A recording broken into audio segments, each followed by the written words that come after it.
good to see you guys again. And for today's video, I'm gonna show you guys the stock quote chart. I think a lot of people, when they are interested in a company or interested in or buying a stock, they almost show me the stock chart, and they try to explain to me why they want to buy it. I don't think a lot of people understand uh, what's going on with this chart, so I'm just gonna go over it with you guys and show you what the things mean, how to use it, and how it can help you choose the correct stock if you are thinking of buying this specific stock. Also, guys, if you want to learn more about investment, I wrote an ebook for free that you guys can download. I'll put the description downstairs of my website, www.simplechew.com, where you can get your free book. Also, I put another link where you can just, if you don't want to go to my website, it's fine. You can just hit the link and it sends you directly to the book. If you want to learn, it's about investment 101. It's all free for you guys, so you can learn more about investment.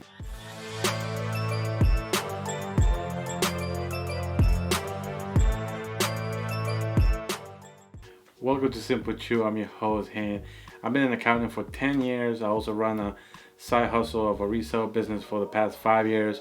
If you've been following me for this long, it will really help me if you like the video. If you're new, welcome, and I suggest you to subscribe and also hit the bell so you get notifications every time I post videos, as I've been posting every Mondays and Fridays. So my videos are about investment and education, also resale education, and also accounting practices focusing on tax.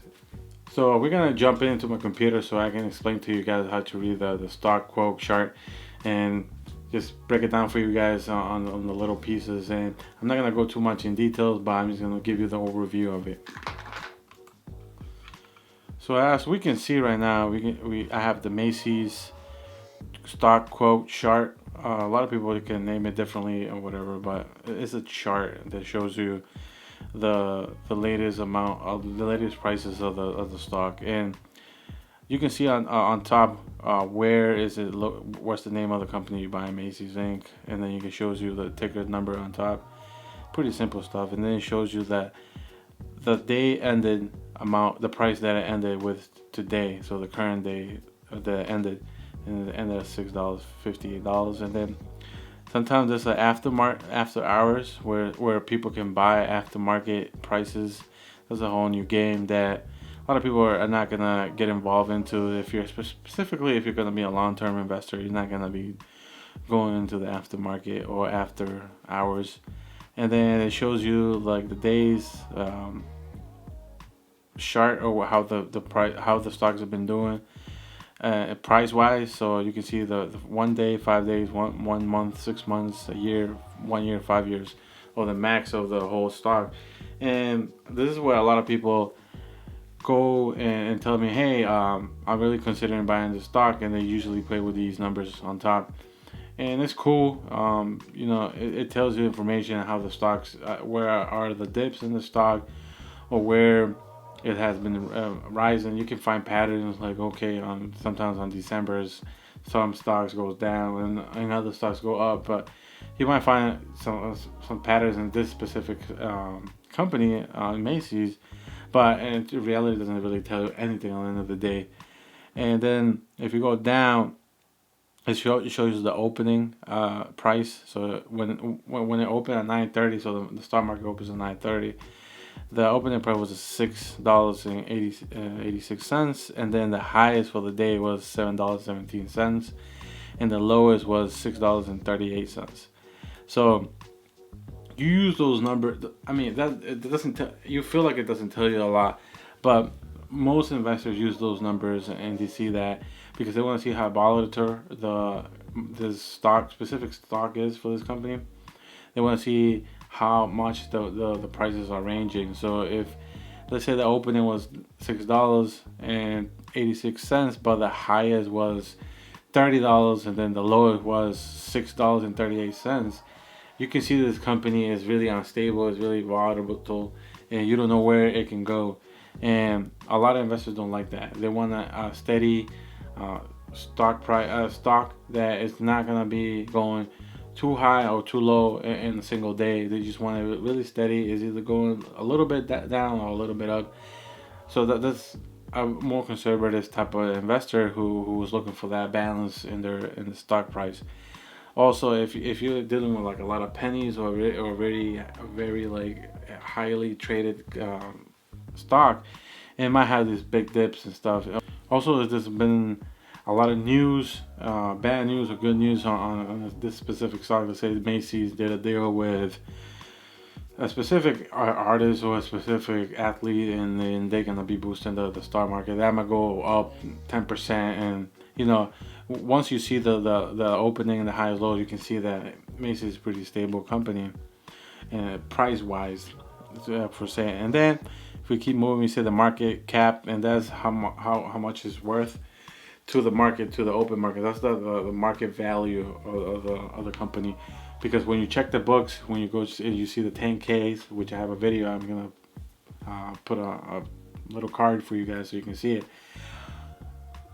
The market price is a whole different game compared to what the market is pricing whatever the market is pricing the stock is way different than what the books are in a specific company. So those are two different things. You want to go check the 10K to see what's the true value of the company, and then you compare it to the market value, the market cap.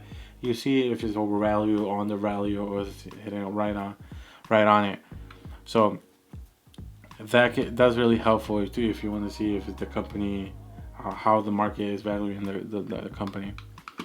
And then if we move to the right, we see the dividend yields, 22%, 22.95%.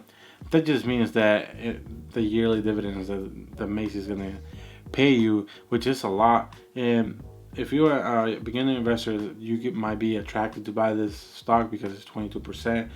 I mean, the best interest rate that you can get in a savings account is probably like less than 1%. So it's literally like 0% on some savings account. So you see 22, that's really, really attractive to buy. But when you see really attractive dividend yields like this, there's something underlying that is going on in this company. Macys has been notoriously doing bad for a couple of years, but I know that because I've been following Macys. I've been reading the 10Ks, but that's another story. But just be careful and not to get trapped where high dividend yields, that could be a sign that is not doing well, and it trying to attract new investors to buy their stock. So just be careful with that. Then it says the period is closed. That just means what the price that closed yesterday, and that was $6.88. That just tells you like the same thing. Where are the swings? How big are the swings on this price on this specific stock? And then it gives you the 52 weeks high and the 52 weeks low, and those are important because you want to know.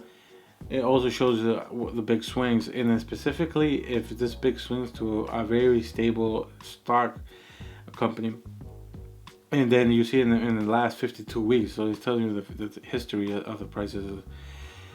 In the 52 weeks high was $23.40. That says that the highest in the last 52 was $23. It was fantastic. And then you see the low was $4.38. It was like, that's a huge drop. And then there's a huge, so you can see that it's becoming a company that potentially could be like a penny stock where it's gonna have these huge dips. The company is probably gonna go under. It's just things that it will concern a lot of investors to see things like that. I'm just giving you tips because I could be totally wrong. But seeing these high dips and high rises, it's starting to look very volatile, and it could really ruin. It's gonna ruin your gains you're gonna have the potential of losing money with this company if you buy it. Long run, you don't know where it's going. And then the most important part of this chart is the P&E ratio. I think that's what I look the most, and I think a lot of investors look. The P&E ratio is just talking about the price per earnings, and it's a simple formula. I'm just gonna give you guys like a screenshot of what the formula looks. And investors use the P&E ratio to determine if the stock is either overvalued or undervalued. And it's the same thing with the market cap. You want to know, okay, where the stock is going. And I average P and E for that, like say S&P 500. Historically, it ranges from 13 to 12. You can see in Macys is 3.63. That could mean that it is undervalued with the company is people don't not investing in this company anymore. People not buying their stocks, and they have a okay kind of earnings per earning. I mean, price per earnings. But at the end of the day, we know between the opening and the closing, and then the highs and the lows for the daily, it's been a stable. It's a stable pricing company. But then you see the 52 weeks high and the 52 weeks low, and that's a huge range. A lot of companies usually stay in the same range, so this one is really disturbing. This we have to do more digging into it. So having that low P&E is telling that the market or the people in the market or other investors are not really attracted to the stock right now. And you have to be careful. You have to do some digging. You have to do some research on this on Macys right now. And I think it's something that to look at.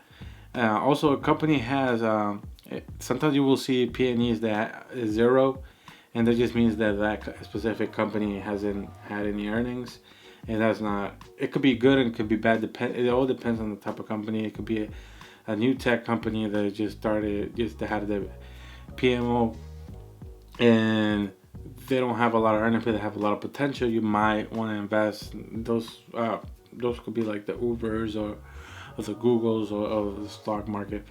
Also, you can see negative, and that just means that the company is losing money. And also,